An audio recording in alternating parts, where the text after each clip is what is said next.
출제자 입장에서 어떤 부분들을 영작으로 내기 쉬운지 직접 보여드릴게요. 안녕하세요, JK입니다. 6월 모의고사가 끝났고 이제 곧 기말고사입니다. 이번 영상도 딱 10분만 시청해도 내신 점수가 확 오르는 경험을 하시게 될 겁니다. 왜냐? 내신 영어 어떻게 대비해야 1등급이 나오는지, 그 다음 대한민국 고등학교 서술형 문제가 어떻게 나오는지 이번에도 싹 다 알려드릴 테니까요. 그냥 제가 시키는 그대로만 해보세요. 제 채널을 떠날 수가 없을 겁니다.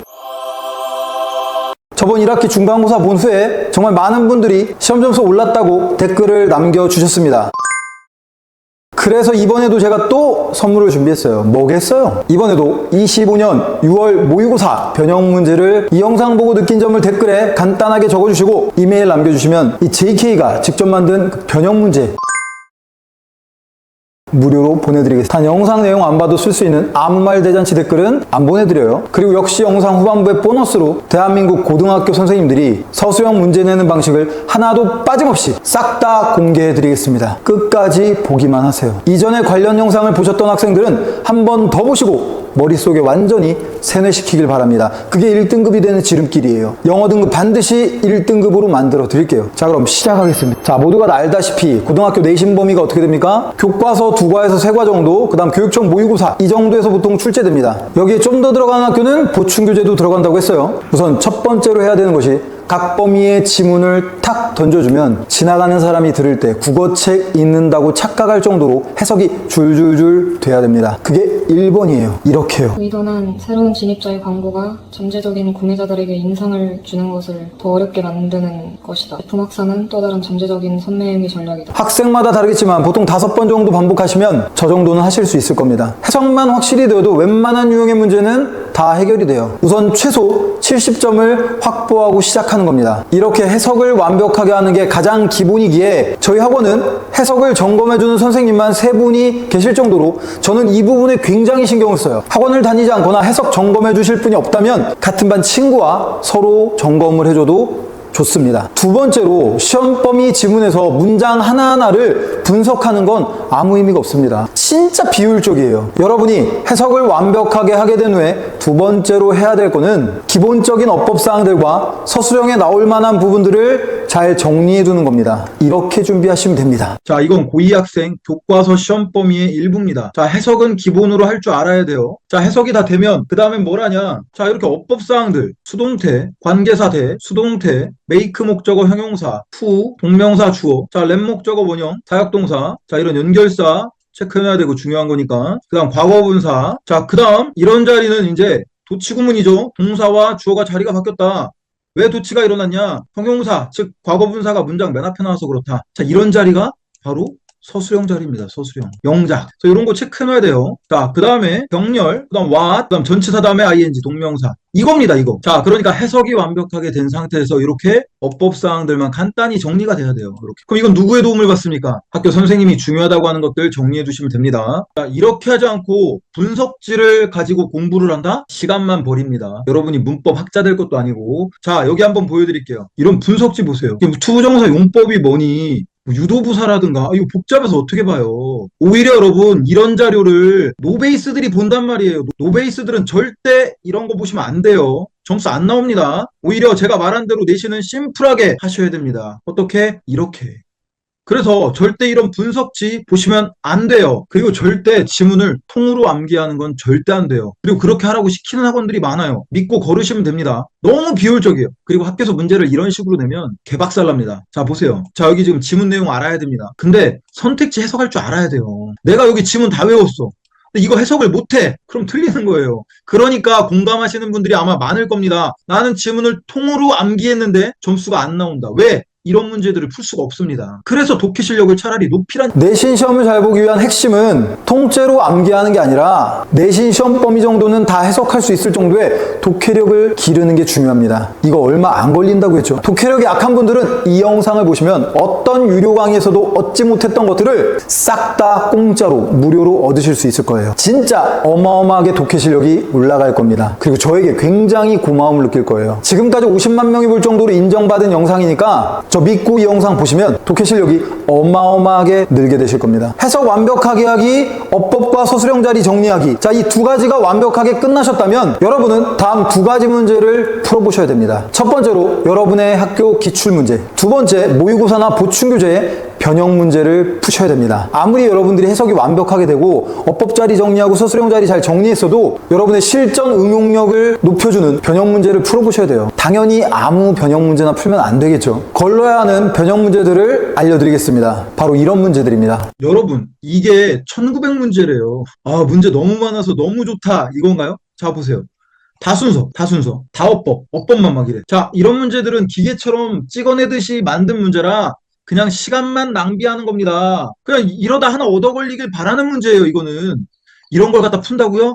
그것도 돈 주고 그냥 공부를 하지 마세요, 아예. 그래서 문제가 우선 100문제 넘어가는 건 일단 피한다. 그리고 어휘, 어법, 순서, 삽입만 있는 거. 특히 어휘, 어법만 있는 거. 자, 늘 하는 얘기인데 이쯤에서 나갈 분들은 나가주세요. 이제부터 진짜 귀한 내용이거든요. 자, 마지막으로 선물 하나 더 드리겠습니다. 학생들이 정말 어려워하고 준비하기 어려운 부분, 바로 서술형. 아마 학원에서도 이런 거 알려주는 강사분들 안 계실 겁니다. 그럼 지금부터 우리나라 고등학교에서 맨날 출제되는 서술형 문제 패턴을 알려드리고 어떻게 대비해야 될지 그것까지 다 알려드리겠습니다. 대한민국 고등학교의 95%가 이 8가지에서 서술형을 냅니다. 제가 장담할게요. 나는 서술형 문제 절대 틀리기 싫다 하시는 분들은 스킵하지 마시고 서술형 문제까지 거 틀리지 뭐 이런 학생들은 지금 그냥 영상 끄고 나가셔도 상관없습니다. 지금 나가주세요. 이 8가지가 전부라고 생각하면 돼요. 자, 하나하나 우선 볼게요. 자, 첫 번째, 정말 많이 나오죠. 거의 모든 학교에서 나온다고 보면 됩니다. 영작 배열. 뭐 영작일 수도 있고요. 근데 웬만하면은 영작 배열로 많이 나옵니다. 단어 힌트를 좀 주고 배열해라. 자, 그리고 두 번째 어법. 어법 틀린 거 찾아서 고치는 거. 정말 흔합니다. 그래서 이 1, 2번은 그냥 거의 모든 고등학교에서 나오는 서술형 패턴이다라고 보면 돼요. 자, 3번부터는 어떤 학교는 나오고 어떤 학교는 안 나올 수도 있습니다. 학교마다 좀 달라요. 출제 내는 선생님에 따라 다르다고요. 자, 세 번째는 어떤 패턴이냐. 지문에서 빈칸 뚫어놓고 빈칸에 맞는 단어 쓰는 거. 그 다음 네 번째, 제목이나 주제를 영어로 적는 거. 뭐 단어 개수나 힌트를 제시해서 뭐 나올 수도 있습니다. 자, 다섯 번째, 질문에 대한 대답을 주어진 지문에서 조건에 맞게 찾아 쓰는 거. 그러니까 영어로 질문을 해요. 영어로 질문을 하면 그거에 맞는 대답을 찾아 쓰는 거예요. 여섯 번째, 밑줄 친 부분이 가리키는 거, 문장에서 찾아 쓰는 거. 네, 이런 것도 이제 내는 학교가 있습니다. 그 다음 일곱 번째, 요약문에 빈칸 채워넣기. 그 다음 8번, 우리말로 적기. 뭐 예를 들어서 뭐 이것이 가리키는 바가 뭔지 우리말로 적어라. 뭐 밑줄 친 내용의 문장이 의미하는 바가 뭔지 우리말로 적어라. 뭐 이런 것들. 자, 근데 잘 보세요. 3번, 5번, 6번, 7번, 8번은 여러분이 해석만 완벽하게 돼도 웬만하면 맞힐 수 있는 문제들입니다. 그래서 제가 앞에서도 얘기했지만 해석이 우선 완벽해야 된다. 범위 안에 영어 문장이 주어지면 그냥 우리말로 자연스럽게 해석할 수 있어야 됩니다. 그렇다면 3번, 5번, 6번, 7번, 8번에 해당되는 서술형은 그렇게 어렵지가 않아요. 4번은 그럼 어떡하냐. 자, 이런 문제가 나는 학교는 어렵습니다. 나만 어려운 게 아니에요. 자, 이런 문제를 풀려면 기본적인 영어 실력이 좀 있어야 돼요. 우선 우리말로 주제를 정제된 문장으로 딱 정리하는 것도 어렵지만 그걸 또 영어로 영작을 해야 되거든요. 그러니까 어느 정도의 기본기가 있지 않은 학생들은 4번은 맞추기가 쉽지 않다. 본인이 영어 실력이 부족하다. 평상시에 쌓아놓은 실력이 없다라고 하면 그냥 과감하게 틀려야 돼요. 어쩔 수 없어요. 이런 건. 안타깝지만 4번은 안 나오길 바라세요. 그렇다고 이거를 뭐 지문이 막 4, 50개씩 되는데 다 영어로 정리해서 쓸 수는 없잖아요. 얼마나 비효율적입니까? 안 나올 수도 있는데, 그쵸? 그러니까 그냥 내려놓으세요. 4번은. 자, 그러면 여러분 우리가 지금 대비하고 준비해야 될 건 뭐다? 이겁니다. 이거. 1번, 2번. 2번은 제가 앞부분에서 얘기했지만 시험에 나올 만한 어법들을 여러분이 정리만 잘 해두시면 됩니다. 어차피 그 안에서 다 나와요. 객관식이 주관식으로 나오는 것 뿐이에요. 그러니까 여러분들이 어법만 잘 정리해두면 제가 어법 어렵지 않다고 했습니다. 시험에 나올 어법들 정해져 있다고 했어요. 앞부분 영상 다시 한번 잘 보시고 그래서 어법은 여러분들이 정리만 잘 해두면 어렵지 않습니다. 자, 그럼 여러분들이 대비해야 되고 여러분들이 그나마 준비해야 되는 게 뭐냐? 1번이죠, 1번. 자, 이걸 어떻게 대비해야 될지 알려드릴게요. 자, 여러분, 영작 배열은 있잖아요. 아무 데서나 나는 게 아니에요.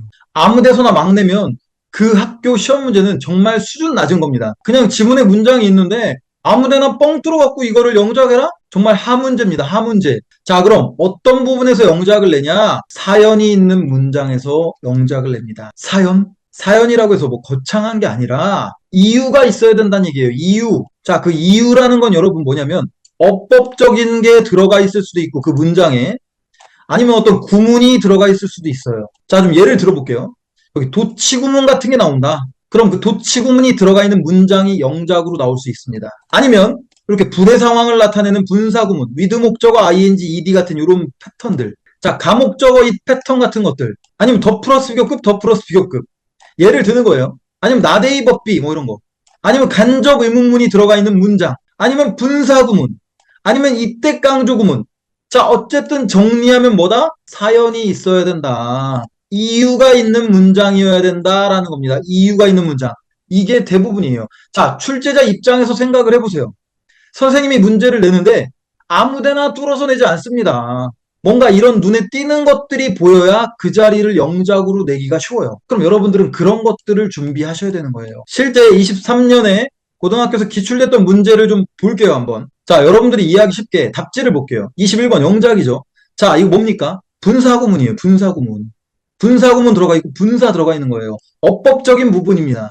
자, 22번 보겠습니다. enable 목적어 투부정사 패턴이 들어가 있어요. 이것도 어법적인 부분이에요. 자, 이런 게 영작이에요. 자, 그리고 딴 학교도 한번 볼게요. 영작이죠? 영작입니다. 어떻게 났습니까? 자, 관계대명사 붙었고 코우주 목적어 투부정사 패턴. 자, 여기 뭡니까? 가목적어 진목적어 패턴이에요. 이런 사연이 있는 거에서 영작이 나옵니다. 이 두 학교만 그런 게 아니라 정말 많은 학교가 이렇습니다. 자, 그럼 제가 한번 출제자 입장에서 어떤 부분들을 영작으로 내기 쉬운지 직접 보여드릴게요. 자, 24년 3월 고2 모의고사입니다. 고2 학생들은 눈 부릅뜨고 보세요. 30번 한번 볼게요. 이 자리 영작 낼 수 있다는 얘기예요. 이 자리.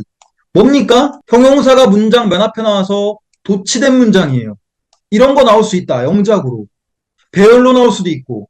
아시겠죠? 이게 사연이 있는 겁니다. 자, 또 하나 35번 to have pp, to have origin. 자, to have pp 언제 씁니까? 앞에 나온 동사보다 먼저 일어날 때 쓰는 어법이에요. 이런 것들이 껴있을 때 역시 영작으로 낼 수 있다라는 거. 자, 그 다음 37번. 자, 37번은 어딥니까? 이 자리입니다. 뭐죠? 가목적어, 진목적어. 가목적어 이 들어가 있는 이 부분. 영작으로 낼 수 있습니다. 이 가목적어가 포함된 이 문장이 영작으로 나올 수 있다고요. 아까 보여줬잖아요. 선생님들이 되게 좋아하는 자리들입니다. 자, 그래서 이런 영작에는 사연이 있는, 이유가 있는 것들이 나오더라. 지금까지 내신 영어 대비는 어떻게 해야 하는지, 서술형에서는 정확히 어떤 문제가 나오고 어떻게 대비해야 하는지 전부 다 알려드렸습니다. 제가 알려드린 방법대로 공부하시면 1등급은 식은 죽 먹기일 겁니다. 이대로만 공부하세요. 감사합니다.